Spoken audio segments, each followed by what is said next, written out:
Hey, we all love to go out to eat. Who doesn't like to go to a kitchen, to a restaurant? But what happens behind the kitchen doors? Is it all creativity and fun? Is it all craziness? I don't know. We're going to find out with a couple of crazy people here today who are going to tell us a little bit about what that experience is like. He's the crazy one. I'll throw you both in there under the bus. Chef Pascal, who'd you bring today? You're not sure? It's a whole package. A whole package. And Paddy Glennon.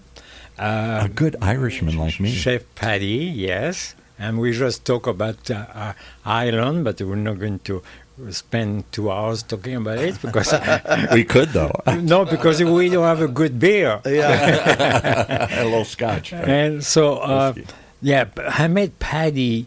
I would have to say about 40 years ago. Oh my goodness! Yes, he was really young, and he was really young.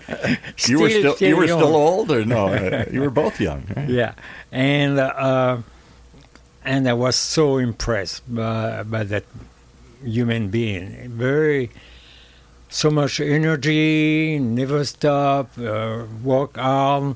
Was speaking French, and then I learned about his background that we're going to talk about, and he's still involved, and he's really helpful in the culinary community, and everybody loves him in Orange County, all the chefs. What impressed me, and I know you guys will go through this, but you sent me his bio. I couldn't put it all on one page. Not only is he trained by top Michelin star chefs and France, Italy, all those places, but he apparently was, we're going to hear about that, award-winning chef with a James Beard House recognition. Yes, and on others. Okay, tell us a little bit of some of your awards.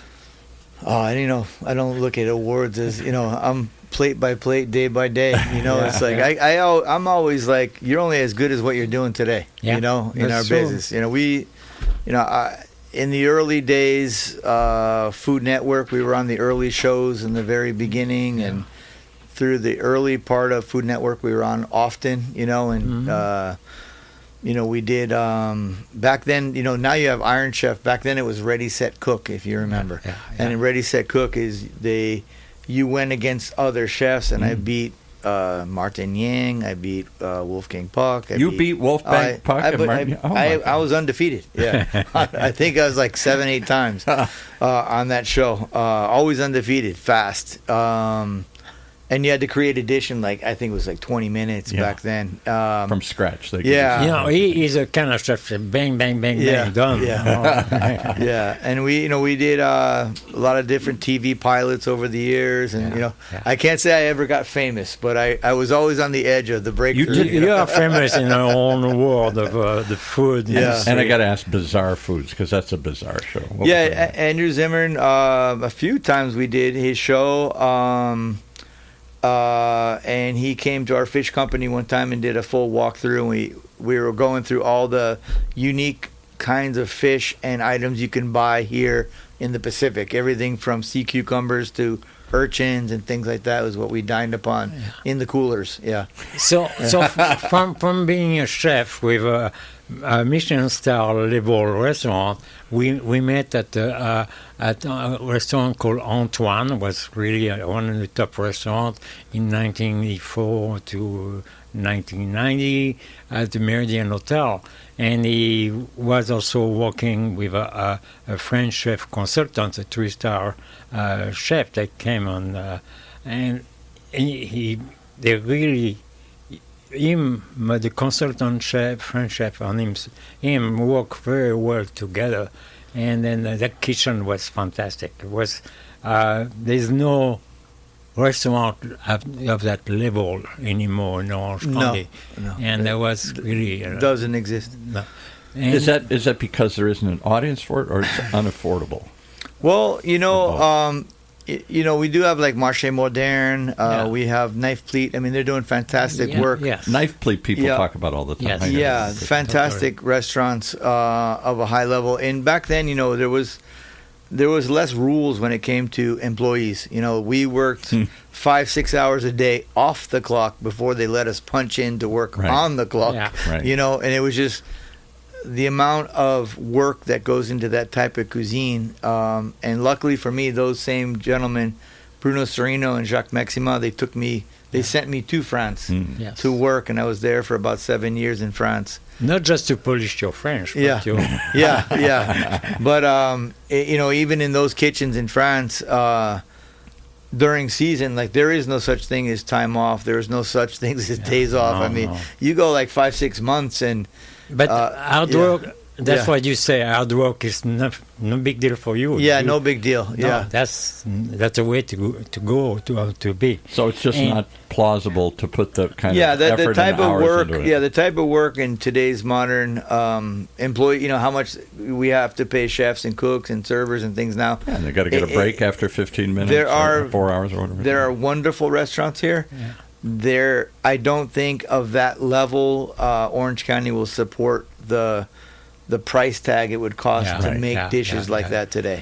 And one of the, actually, even the chef from Orange County used to come and visit, like Joachim Spiegel, the Yeah. one who created Patina. Joachim, yeah. Joachim used to come regularly and check you out, guys. Yeah. It was amazing. It was a special time. It was the top fame of Wolfgang Puck and Joachim, the whole thing, and you were right there. You're rattling off all the big names I heard of when I came to California in the 80s. Yeah. I'll tell you maybe something you didn't know. When I left, I was at the Le Grand Hotel in Saint-Jean-de-Luz, and Bruno left. And usually when you're a Michelin restaurant in France, You lose the stuff. you either destroy the kitchen on your way out or you start a new kitchen. That's how you do it, right? And he was leaving, so he destroyed the kitchen, so I was one of his top guys. He gave me the choice to go to Robichon, Paris, back with Alain Ducasse, who was at that time, he was in Monte Carlo already. And Isn't that the guy you said he was chef, or did you start with Alain Ducasse? No. No. There was somebody you read a lot. I work with Alain Ducasse in France. Right. But anyways, or go back to the United States, and I gave the offer out with people around me at that time. They chose America. So I was like, went back to America, but I was forbidden to work with Joachim. Wow. I was forbidden to work with Michel Richard. Yeah. I was forbidden to work with the top of the You're food kidding. of that time, because back then there was no internet, there was no no YouTube, there was no Instagram. So you have to spy. Yeah. So you have to spy. Yeah. So for me to come from the top things happening in France and bring it back to America and work under these guys, those guys wouldn't have it. No. If I was smart enough to know, I would have gone to work with those guys, because those guys were the greats of. You would have. Yeah, I would have had an easier go. Yeah, Michel Richard was amazing. Oh, too. Michel, Unbelievable. and I knew him over time. We had a lot of mutual friends and respect. But at that time, I was forbidden to work with those guys, because I had the new technology of France and Spain was coming up at that time. So I was lucky enough to work in the same environment kitchen, but for different restaurant in that hotel. But I always sneak in. Sneak in to see how he was doing. To sniff around. His beautiful deconstructed lobster. Put it back on the plate. It looked like a full lobster, but all skin, décortiqué and beautiful, and put some tortellini on bottom, and beautiful lobster sauce. Was fantastic. That presentation alone. How do you plate stuff like that? That takes a while. It's crazy, and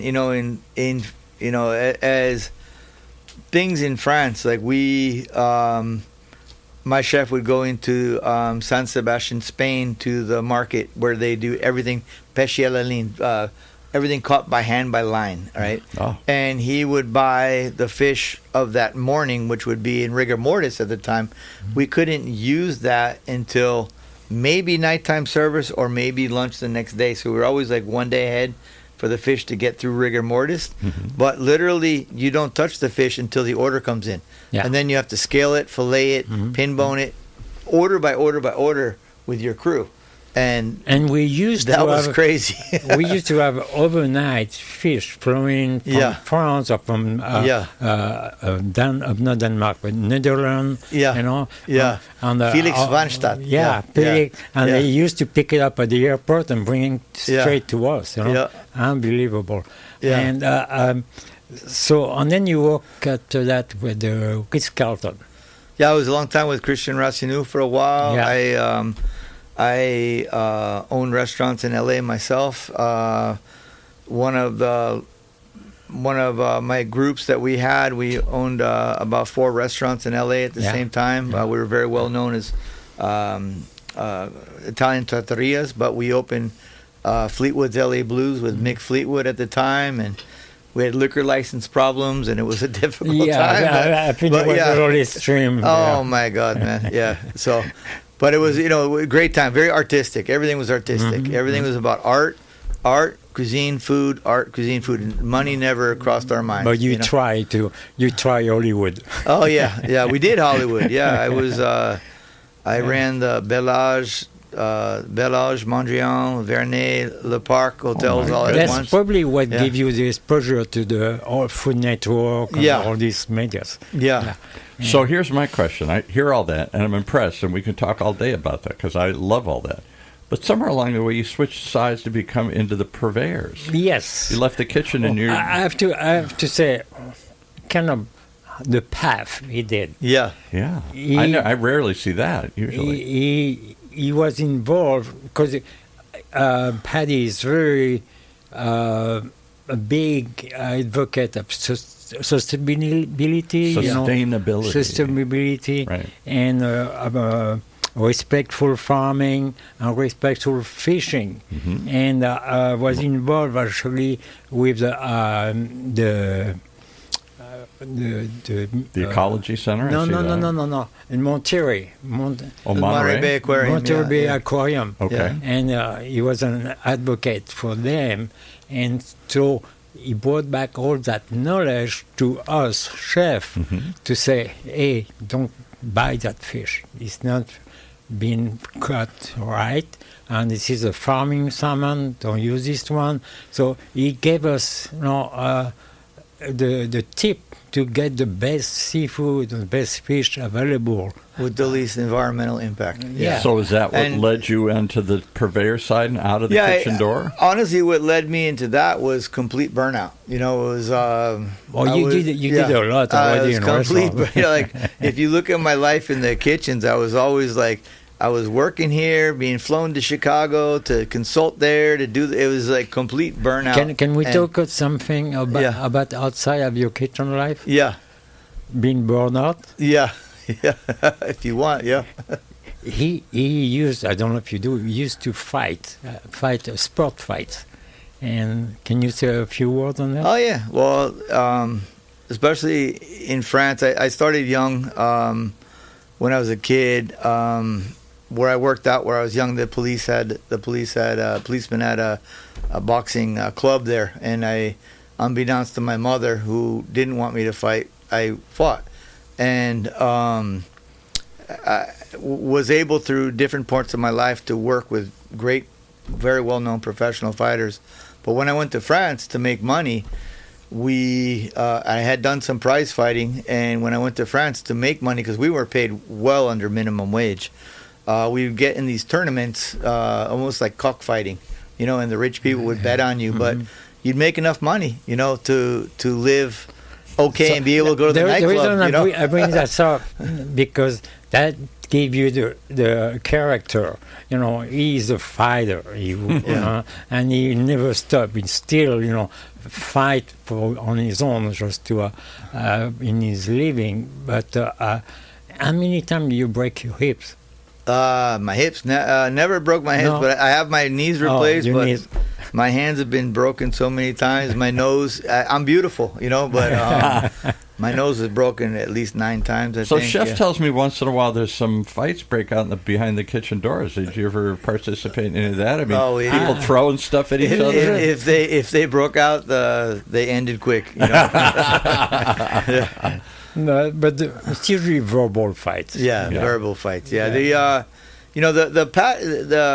that style of kitchen, I hope, doesn't exist anymore, because there was some negativity to that too. You know, especially when I worked in Europe, like during season, if you weren't, the amount of hours and the pressure you were under of perfection at all times, people would break down. So literally they'd be breaking down, tears would be coming out of their eyes, the tears would hit the plate, then they get ripped for tears hitting the plate, and people would like have nervous, you know, I was in kitchens where people literally had nervous breakdowns, and the way we were, you just step over those people and keep working. I experienced that because we were strong, and sometimes some cooks could not handle the strongness. Just push them aside and keep going. Push them aside, keep going. But they would never been messing up with him because they know. They know his other side here. So, but that's what we see on TV, the Gordon Ramsays and stuff, or the Hell Kitchen. Well, Gordon Ramsay, it's great. He's a great guy, and he's a great chef. That's kind of a show where they get a bunch of chuckleheads, knuckleheads together and yell at them basically for fun. Sure. Like they don't on those Hell's Kitchen. They sang a waiver first. They don't put people on there that know what they're doing. So they set the show up to be catastrophic. Character oriented. You know, you're top chef and things like that. That's more of a, you know, that's a fun thing where people go through a gauntlet of many different challenges and things, and people have risen up from there. You know, a lot of my friends that have gone on there and won, or even one of my really close friends, he came in fourth. He's one of the most prolific restaurateurs in America. You know, and he just got out there and put himself on the early shows, and for some people, that's their pathway now to being known. You know, like when you were saying what awards you get, like I actually want to shy away from that because I have garnered a lot in my life, but that doesn't do anything about today. So I'm very much like, what are we doing today? So now on back today. Now we call you the fishmonger. All right. So, did they really use that term still, like the 1700s or something? Yeah, it's you know, there's a few of us that are fishmongers that are have worked professional boats, that have, you know, filleted fish all our lives, have worked hard in the fish industry. So like when chefs ask me about something in spring, it's not like, I'll find out in spring. It's like, no, I know what's going to happen. I know what will be available or not available, approximately, like, because we know, you know, like it's part of our DNA now, you know. And do you actually talk to the boats and the captains? I mean, no, you know, a lot of the way that works in California is there's smaller boat fisheries in Southern California here. The rockfish fishery is in full recovery, which was collapsed in like the 1950s or so. Through in 1997, the government, the House and Senate passed a bill within the Magnuson-Stevenson Act, which is our sustainability as a country. They amended that by 2012, all oceans, lakes, streams, and offshore fishing was under sustainable quota managed by 2012. So here we are, 2025. Because they were overfishing these things. Yeah, they were overfishing. They weren't keeping up with the science, and now the science is caught up also with fishing, and it's a good fishing and also shellfish and like lobster. Now we have more lobster than we ever had. Because I was going to say, I heard that on the East Coast they're still under problems, that lobster is still overfished, or the cod. The cod is under quota management now. It didn't get put under quota management quick enough in Canada. They collapsed the fishery.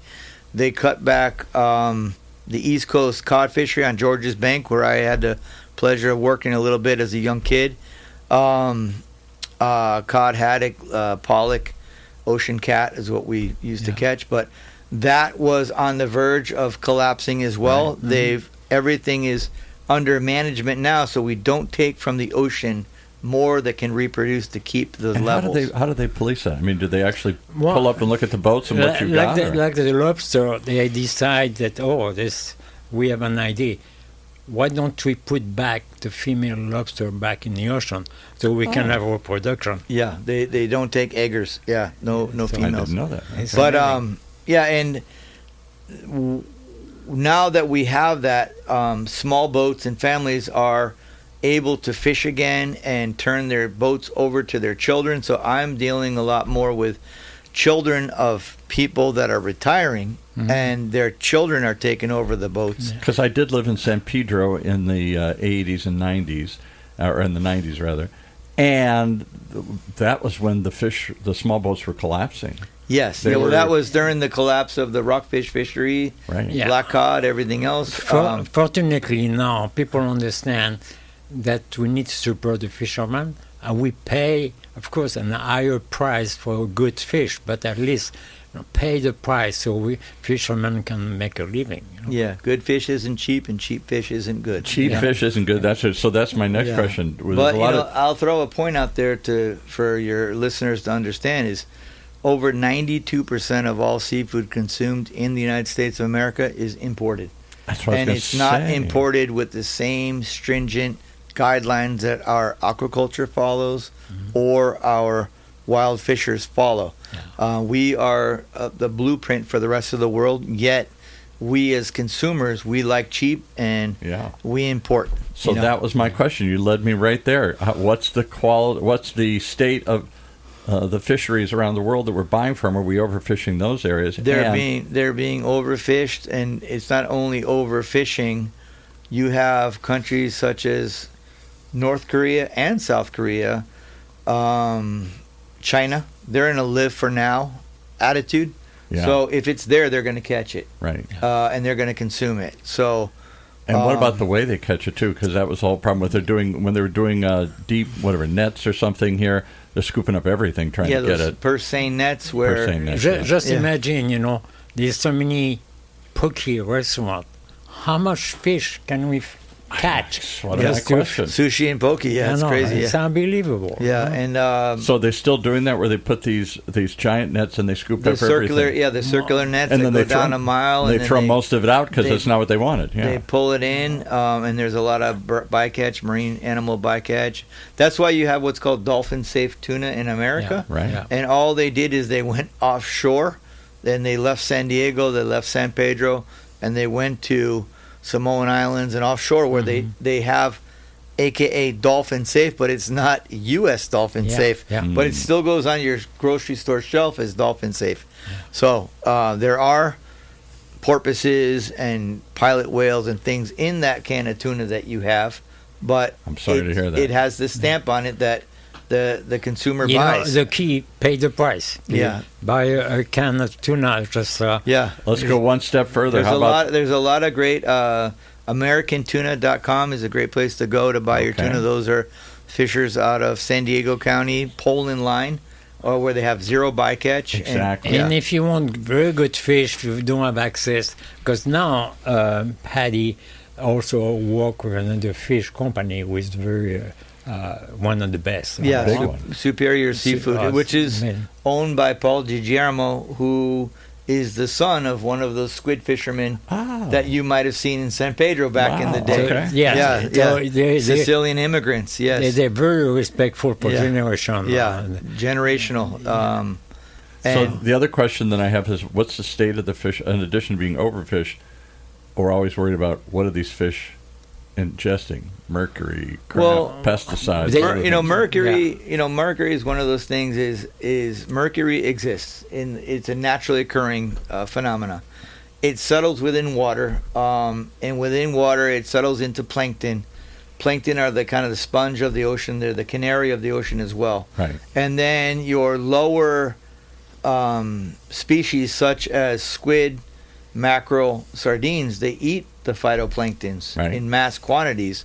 So because they are lower on the chain where they're eating so much of the phytoplanktons, they are the ones that have the higher concentration of mercury. So which fish that you consume eats the most mercury would be the fish that consume those fish, which is your sharks, your tunas, and your swordfish. Those are the ones you'll have the higher mercury content in. And usually bigger the fish is, more chance he has more mercury. Yeah, the bigger the fish that eats lower on the food chain is pretty much the answer to that. Yet American diet has moved away from, at least what I grew up in the Midwest, meat, potatoes kind of thing, that a descendant of the Irish cuisine, the English cuisine, to much more seafood. it's supposed to be healthier and better for you. Seafood, no matter what, is even not farmed well, is healthier than land-based proteins that are done in equally bad farming conditions. Okay, so one of the things to think about when it comes to aquaculture and like farm salmon, for instance, they grow a lot faster with a lot less feed. And the number one reason is they don't have this thing to deal with called gravity that a chicken has to. Mm-hmm. So their energy output that they put compared to a land-based animal that has to sit on 2 feet or 4 feet upright versus gravity, they will ultimately consume less. So we can feed more people through aquaculture than we can with land-based. Never ever heard that. Yeah, but at the same time, we got to do it right. There's a lot of you don't want to give them, bad food. Yeah, there's a lot to of make them fat. There's a lot of farms out there. If people do their research, that do the right job. There's a lot of farms out there that have great marketing. That don't do the right job. No. You have to kind of trust your. You think they grow in the wild, but they're actually in a park. And in that park, they eat from each other. It's terrible. It's really. Well, and we are actually polluting the ocean because of that. Yeah. Well, you have one of the basic things to keep in mind is on the aquaculture feed in North America, South America, Canada. The majority of feed comes from 2 companies. And the main ingredient in the feed is dehydrated pork blood from land-based commodity farming. This is the pellets or something they feed the fish? Yeah. Chicken feather meal, chicken carcass meal, chicken fat meal. And then they have some land-based vegetable proteins from from soy, and they have corn. But those are from genetically modified crops that go into that. Oh, great. So... And then they have a little bit of fish oil. So they'll talk about how they've diminuted the fish oils, and they'll say we have land-based vegetable proteins in it. And then they'll keep the chicken feathers and the pork blood, which is the majority of the feed, out of the conversation. Terrible diet. Yeah. And of those companies, one is owned by Bayer, which is the owner now of Monsanto, and the other is DuPont. So chemical companies. These are chemical companies that own the fish. They put that feed in the ocean. So this is what and the same thing for the land-based chickens and things is like you have to. Why would you buy wild fish from a local fisherman for more money than a farm fish cheap in a grocery store? Talking about that, you're getting the proper nutrition. People think, it's going to be a wild salmon. I'm buying Atlantic salmon. Right. It's not from Atlantic salmon. It's a breed. Yeah. And can you Atlantic salmon is the name. You see that, that's the most common fish. Always. Probably 50% of all seafood companies, 50% of what we sell, I hate to say, is Atlantic salmon. Yeah. In mass quantities, and you'll see it on so many restaurant menus. And Atlantic salmon is actually the species of wild salmon for the Atlantic Ocean. All right. When I was a young boy. It was under quota management, and my grandfather used to take us into Canada, and we could only buy from the Indian tribes and Atlantic salmon. And they found that salmon was good for aquaculture. First started in Norway back in the day. That it could be tamed and grown in mass. And there was a very slow learning curve when it came to aquaculture on that, but they've got it down now. So now it becomes commodity in a lot of ways in farming. And there are farms that are doing the right thing with their feed, everything else. Like Scottish? Yeah, Scottish, I would say 85% of Scottish is great. Yeah. There is those 15% companies that use whale oils within their feed, and they don't, of course, they don't market that, but it's cheaper because they do still have the right to kill whales up in that area, up in Norway especially, in Norway as well. So the problem, and I'll tell you, I've been on the other side of the stove for a long time, and I've been deep in, I would say, the bowels of distribution in the industry. Literally the bowels of distribution. And I worked pretty much undercover with Greenpeace, Humane Society back in the day. Wow, okay. I was part of finding out things that we wish we didn't know once we knew it, but it's the reality of our food system being owned so much by Wall Street, pretty much. Very few companies own our companies. You look at even Whole Foods Market's owned by Amazon now. Yeah. It's like, it's not the same as it used to be.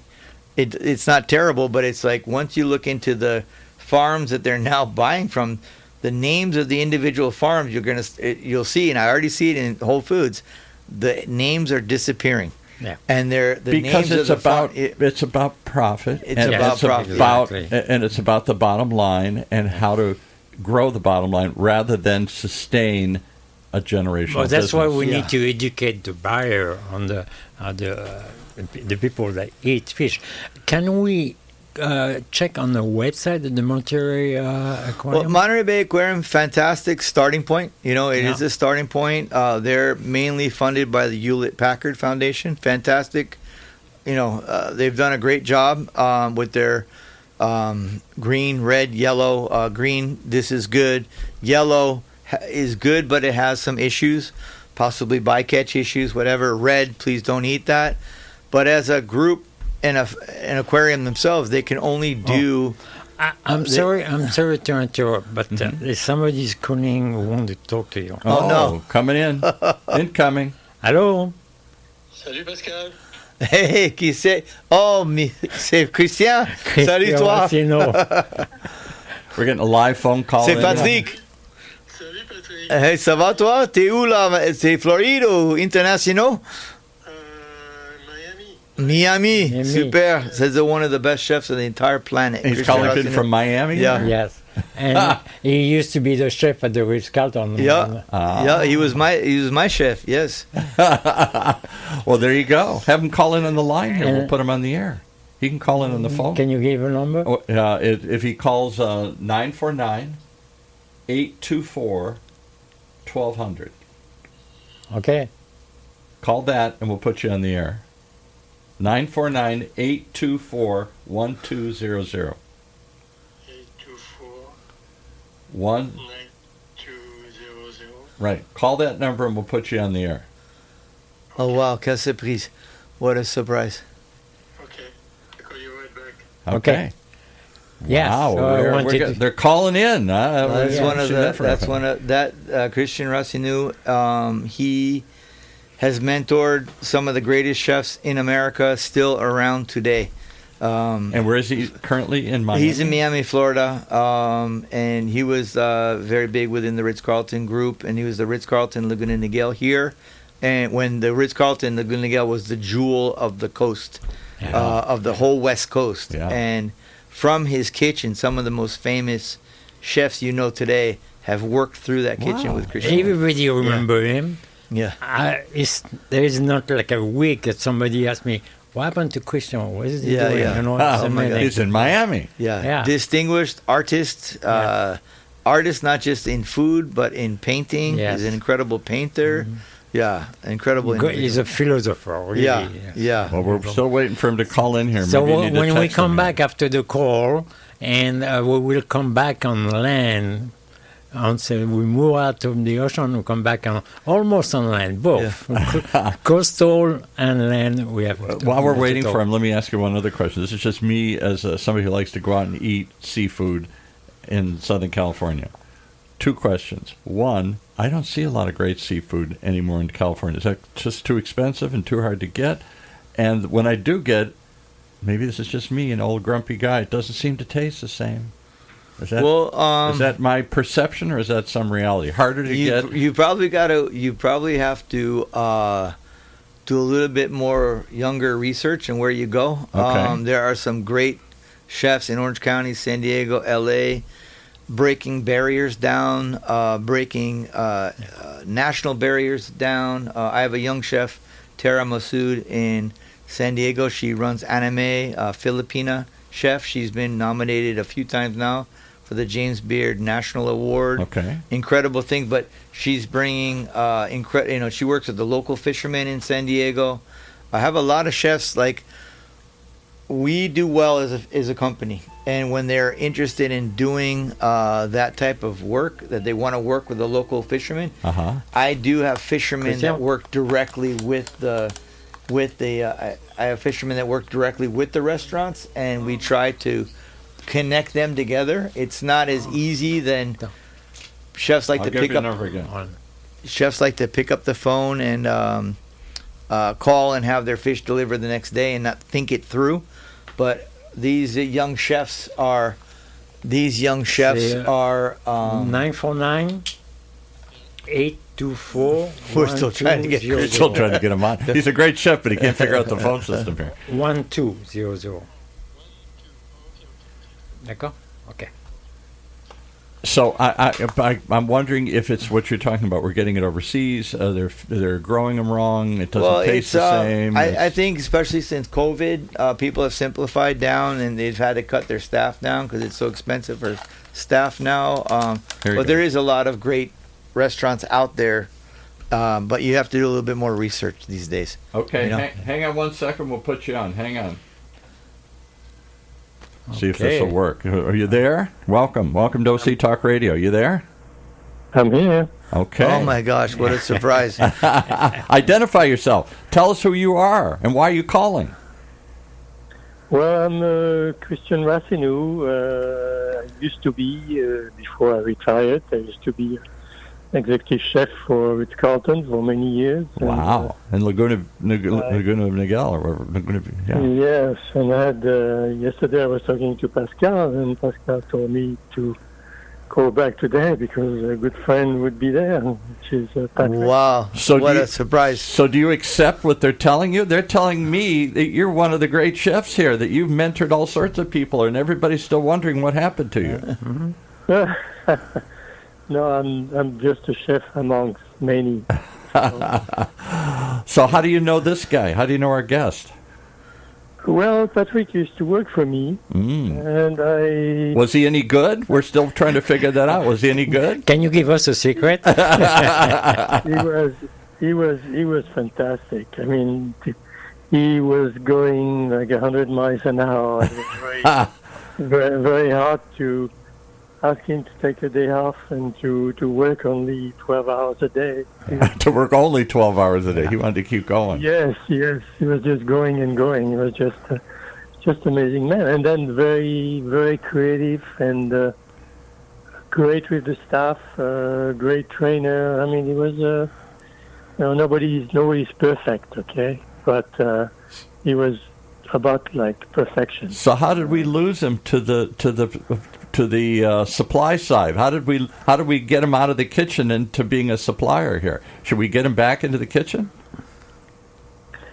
I forget that. I was with c'était avec Philippe, Philippe Levet. You work with Philippe, yes. Yeah. Yes. And I'm sure they were. Well, Philippe was always, saying a lot of good things about you. Yeah. When there was. But Paul, when you've been working like 30 or 35 years, 12 hours a day, 6 days a week, you at one point say, I need to revise my... Yeah, enough. Well, it's good. There's a common friend amongst all of us, Phil Levy, French-Algerian family. They own Fish Warehouse in L.A., took care of all the top chefs of the time, of that that generation, and he was one of my best friends. And he said, "Hey, come with me." I was burnt out. I was tired. A lot of the way restaurants, if Chef remembers, a lot of restaurants in LA and friends that he had that worked with him went on. The funding wasn't what it was supposed to be, and a lot of people were doing funny business back in the day. And they call it funny business? Yeah, you get tired of putting your heart and soul in a place that really, on paper, didn't exist, I feel like we are up to the Bear Show right now. Yeah. And Phil said one time I was taking over a project with some big people on the corner of Hollywood and Vine. I was burnt out. There you go. We had a record label with Capitol Records. We had a nightclub attached to it. And literally, I was opening the door, and there was no money in the bank at all. And they wanted me to fire the door open. I'm like, I have 80 employees and are going to expect a paycheck, and I couldn't do it anymore. I've been through it too many times, and Phil said, "Come with me," and that's when it actually happened back then. That's amazing. Wow. Yeah, and a common friend with Christian and myself, Phil, is one of the best. Yeah. So how has it changed? Our guest has been around a long time. You say you're retired now? Chef Pascal says you never retire. There's no such thing as retiring. I don't think Christian is totally retired. I retired just before COVID and started a company actually in China to produce some sauces, some creative sauces, and cold and hot. And then we were doing very well with foreign hotels, with Hilton and Mandarin, and they were very interested in the sauces. And we were supposed to start production in January 20. And you know what happened then? With COVID, everything stops. So Chef Christian would love if you come to Orange County to come and talk more about. Please, we'd love to hear about those days at the Ritz Carlton. And I'll say this to Christian again. Christian has impacted more lives in the culinary world than anyone else around. He has so many young chefs that came up through him, through his mentoring, that have gone off to do great things in America and abroad and around the world.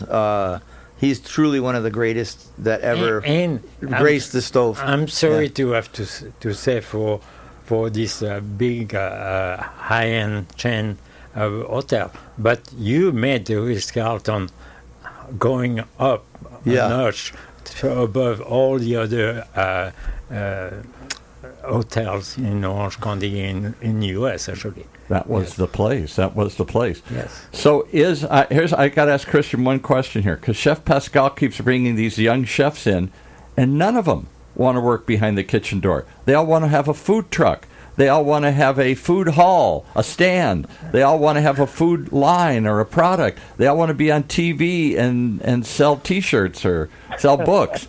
Is it a different world? You guys did anything to get behind the kitchen door, and you worked for nothing, for hours, forever. It's passion. That was passion. Is it different? I don't want to say that we work for nothing, but you were fanatics. I mean, there was passion. You have to be passionate to work in this business. You deal. I always say there's only two types of food in the world. There's good and bad. No matter what it is. If it's a simple burger, it has to be the best you ever done. If you as a customer, you go to a restaurant and order, a dish for $300 or a dish for $17. It doesn't matter what comes out of the kitchen. Still got to be good. It has to be perfect because you expect perfection. Yeah. And if it's perfect, you will go back to that restaurant.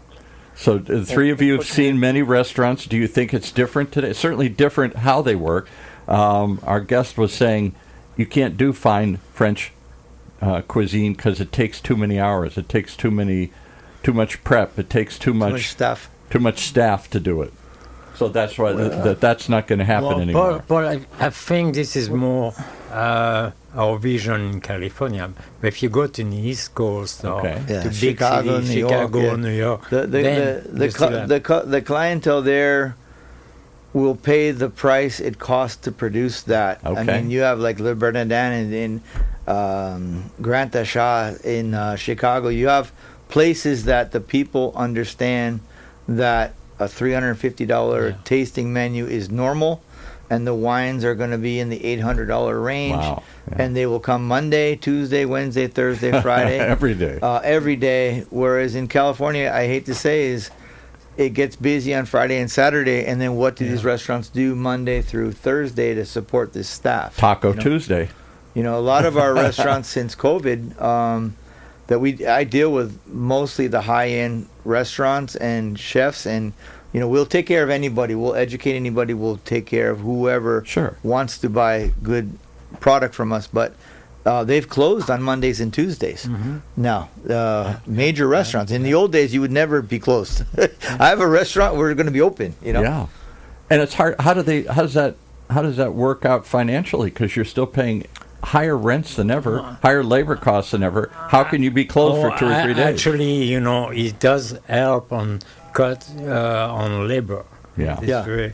And so you have to do that. If you're between someone at the register or a host, say in a fine dining, right. You have a hostess, you have at least one waiter, a bartender, at least one busboy, at least one dishwasher, one prep cook, one cook, all right, and a manager, right? Your payroll for lunch is $1,500, but you only do $800 in receipts for the day. Right. There's no sense to be open on a Monday. Right. Let them go home. And for lunch sometimes. Yeah. Depending on the location, but most of the time, just open today for dinner.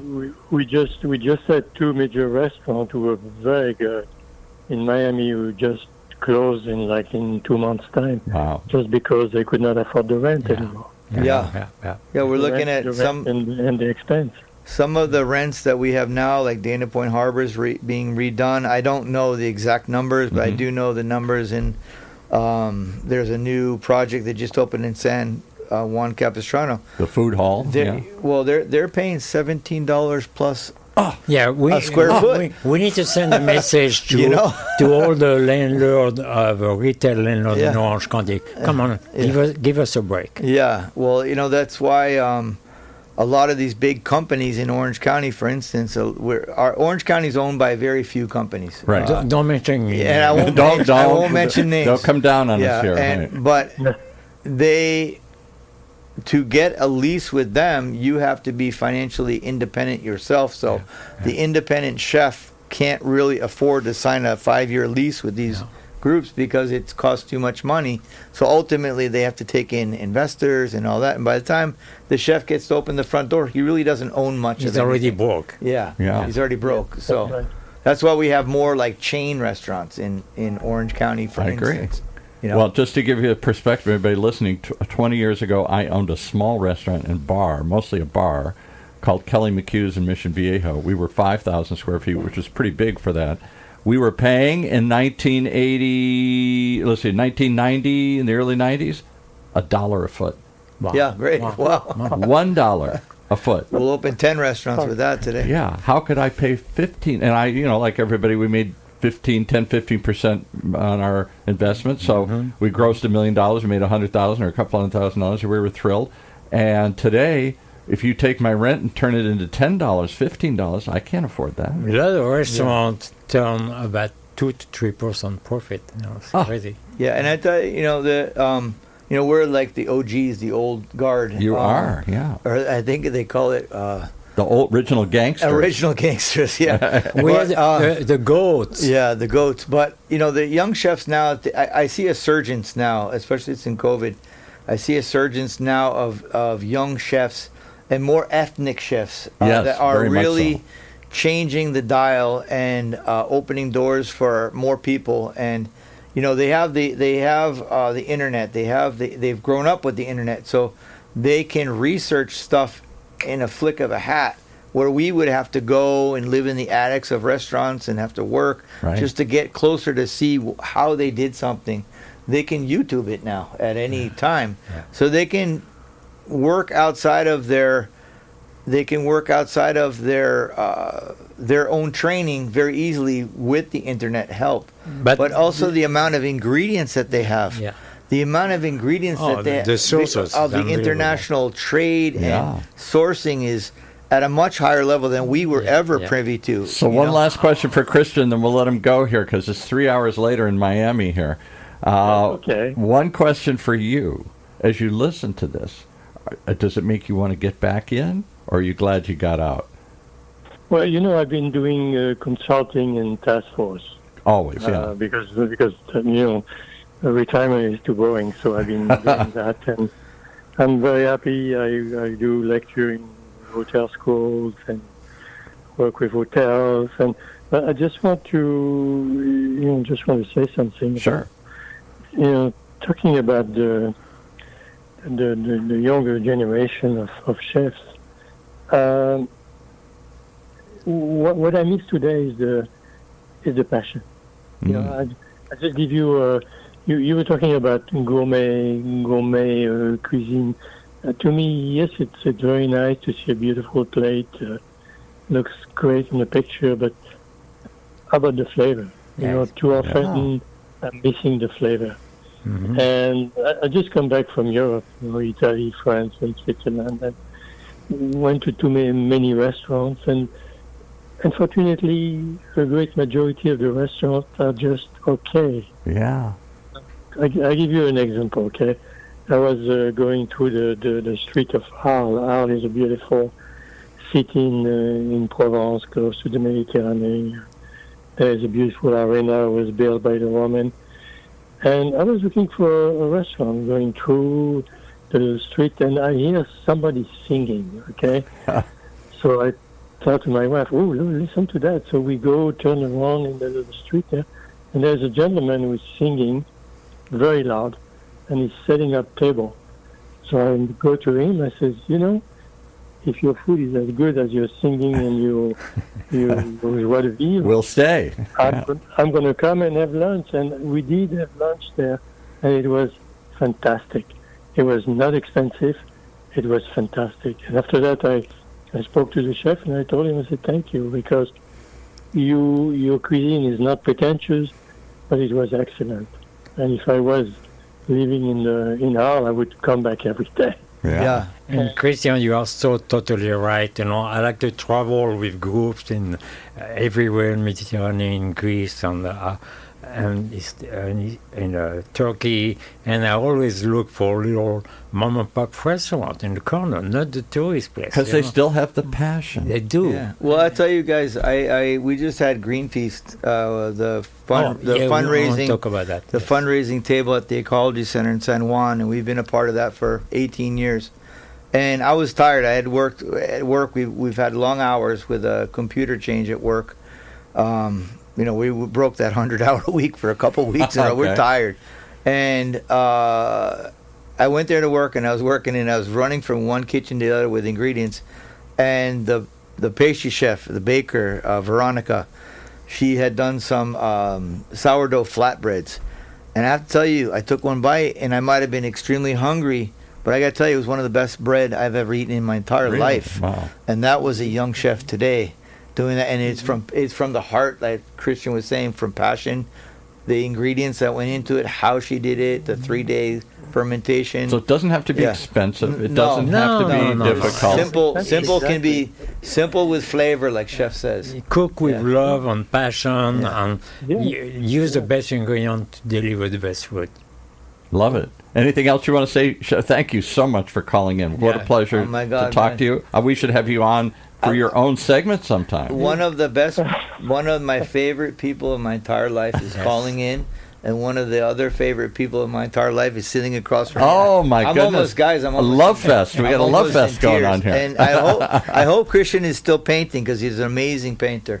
Yes. There you go. All right, Christian, thank you for calling, and it was so nice to talk to you. Welcome. Thank you. Allez, ciao. Merci, stay- chef. Huh? Stay in touch. We love All right, you. and come on again sometime when you got more time. We'll tell more stories of the Ritz Carlton and all that. Anytime. Love it. Thank you so much. We're going to cut you off here. Thank you. Have a nice. All right. So, bye-bye. bye-bye. Now, Wow, we look at that. we move from ocean to land, and you mentioned the Ecology Center. Right. We got 5 minutes. Just quickly say what's your involvement or what the Ecology Center bring to us. And tell us what it is, because I never heard of it. The Ecology Center was founded 18 years ago by Evan Marks, who is a horticulturist who had done a lot of work in South America, getting farmers in more modern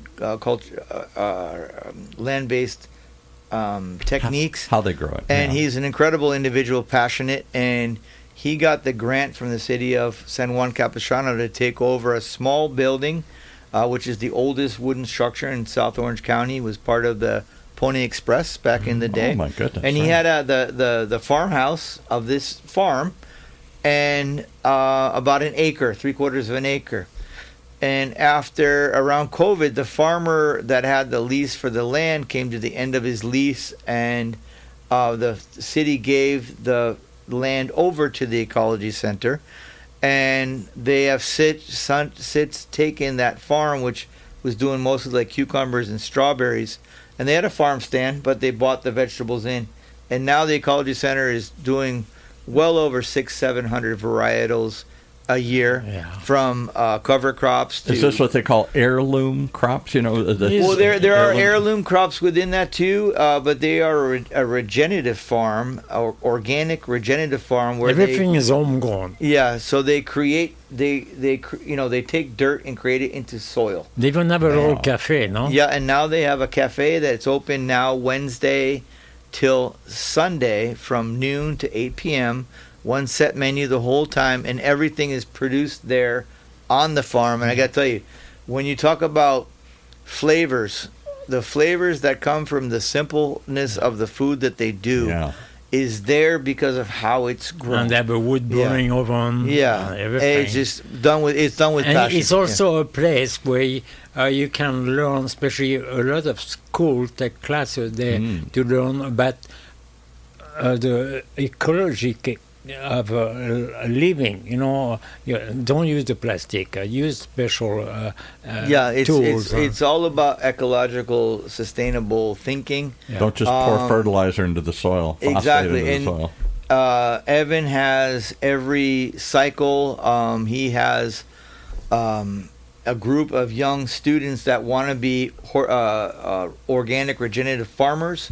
He trains them how to do it properly, and they go off and they're starting to sprinkle around the country now. They're starting to retrain. So we're getting our farming back away from commodity farming, and Ecology Center is like a hub of that positive work that's going on. We're going to bring Evan in the You have show. to, he's so articulate in his mission, and he's well supported within the community, but they also have a lot of school children and things like, we're detached from our food. Totally. Right? We're detached from chickens. We're detached from rabbits. We're detached from our lamb. I said this to Chef all the time. I never knew where food came from. It came from the store. Yeah. But they're growing to the level of teaching children about how to turn dirt into soil. And Yes. I'm going to make one more comment, and then we got to go here. No, I have one more question. Well, I know, for me, I'm going to make one more comment.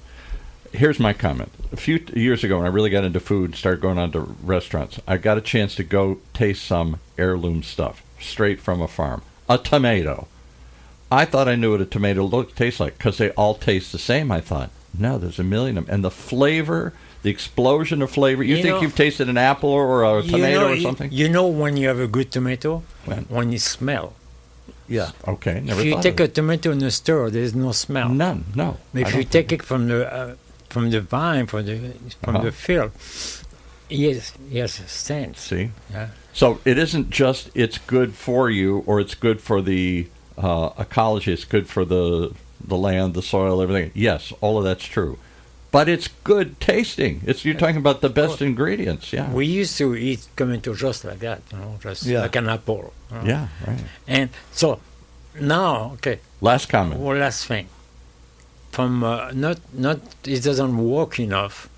A few years ago, he decided to have his own oyster farm. Can you? Come on, we could talk an hour. I love oysters. We could talk forever about oysters. We have the largest farm in the Pacific Northwest. It's called Clausen Oyster. It's a 680 bay acreage farm where we have both off-bottom and on-bottom cultured oysters. And we were also, my proudest point of Clausen Oyster is we were able to create 4 reefs of oysters now that we haven't had a count or a drone account of what's there, but each reef must be over 2 million native Olympia oysters. Wow. But we were able to get them to spawn in the wild by just simple manipulation. And I hate to say, I think my farm manager Chris and I in our talks, and he's a genius. He's one of the people in my life that I know that kid is a genius. He by putting some mother shell down from the Pacific oysters, the Crossitreus gigas, into the beds, the spat had collection points that were able to create these reefs, and I think that we out-farmed the scientists on that because they've had much failure of doing land-based So you oyster sets. you recreate an ecosystem of Yeah. growth. And so this isn't in a bay in the ocean? It's in the bay. It's in it's what's called Coos Bay. Oh, sure, yeah. You know why it's in bay? Because oysters like to have ties. Up Yes. and down. They need to move with the ocean. The valve. Well, I believe the native Olympia oysters, which were from Canada to Baja, Mexico, they were wiped out during the gold rush years for a food source. But I also believe, and I haven't proved it yet, but I'm pretty sure it was Indian gentrification, a different way of, that was the millennium way of eating for the coastal tribal Indians was a lot of oysters. Yeah. And some people speculate that even on the East Coast that the first Thanksgiving wasn't meat and potatoes like it is now. It probably had oysters. Oh yeah, mostly they had oysters and fish. The tribes that lived along. But I believe that was the Turkey of the sea. I believe the decline of the Olympia oysters, as well as over harvesting, was part of it. Yeah. I believe Indian gentrification of trying to starve the tribes out was another part of it. So we work with the Coquille Indian tribe there, and we don't grow those Olympias for consumption or for sale. We grow it simply for the health of the bay. Yeah. And I think if there's anything I've done within oyster farming, outside of we're able to produce some of the best oysters with our own techniques that we created, not knowing anything, literally we created by not knowing anything, was that we were able to set those 4 large reefs now as a success. How can we get your oysters?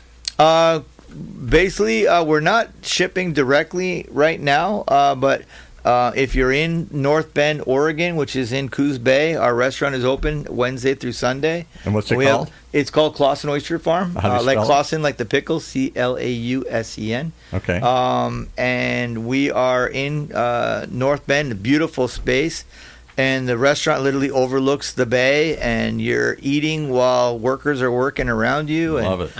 I'm surprised that Paddy didn't move there. Forever, we work up there a lot, and it's beautiful. A lot of plane miles. But you work out. I see him flipping bags on big sack of oysters. It's fantastic, and what it's great. The oyster farming is hard work. It is, but incredibly beautiful. If you're connected. Our office is outside, and during the winter time is the low tides, for instance, and harvesting is done at night. So you have to be pretty hardy to walk in mud. You're sinking with 1 foot while you're pulling the other foot. The mud flats as the water has pulled out. The mud flats, and you are working at night. You're wet. It's cold. It's raining. It's 35 degrees outside.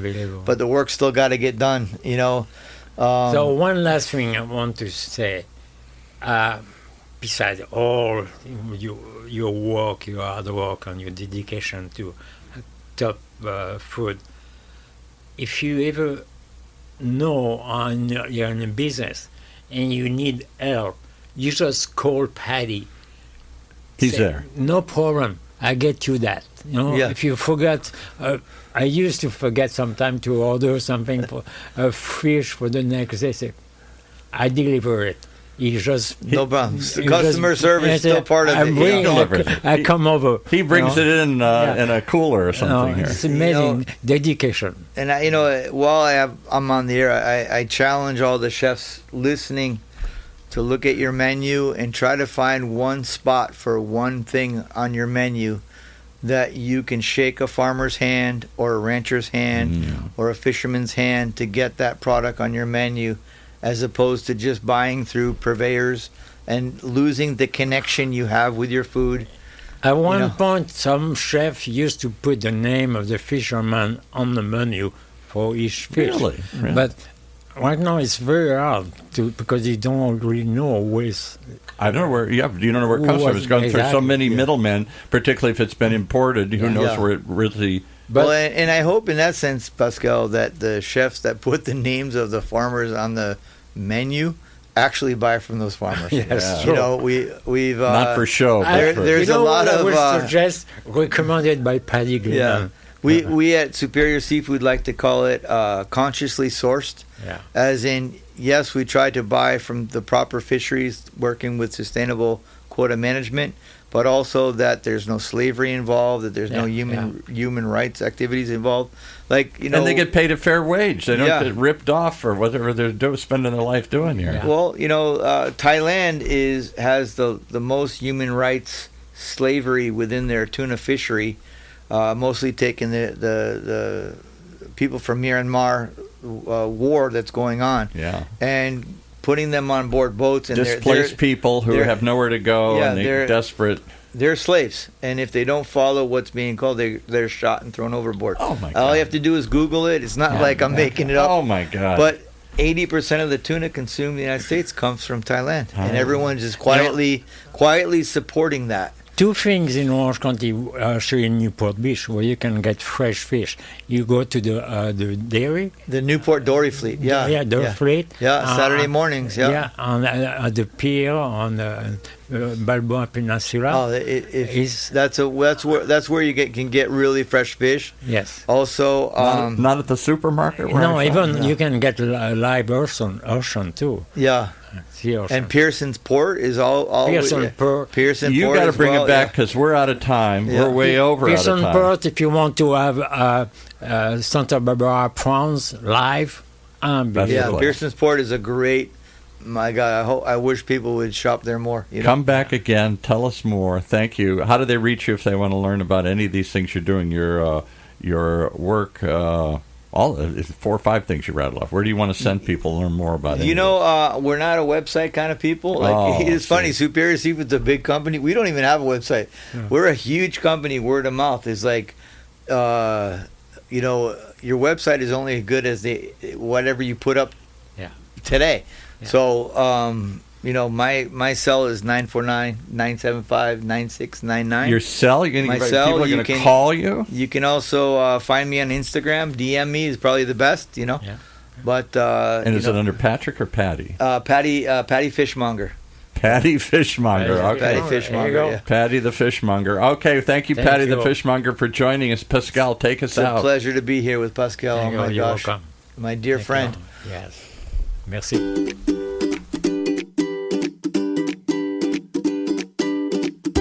Wow, all that and more. That's what's happening behind the kitchen doors. Tune in to hear more from the man who spent many, many years there and is bringing many friends along. And many friends he's making along the way today and tomorrow. Behind the kitchen door, right here in Orange County's only community radio station, OC Talk Radio. Streaming live from our studios behind the doors here at UCI's Beale Applied Innovation Center.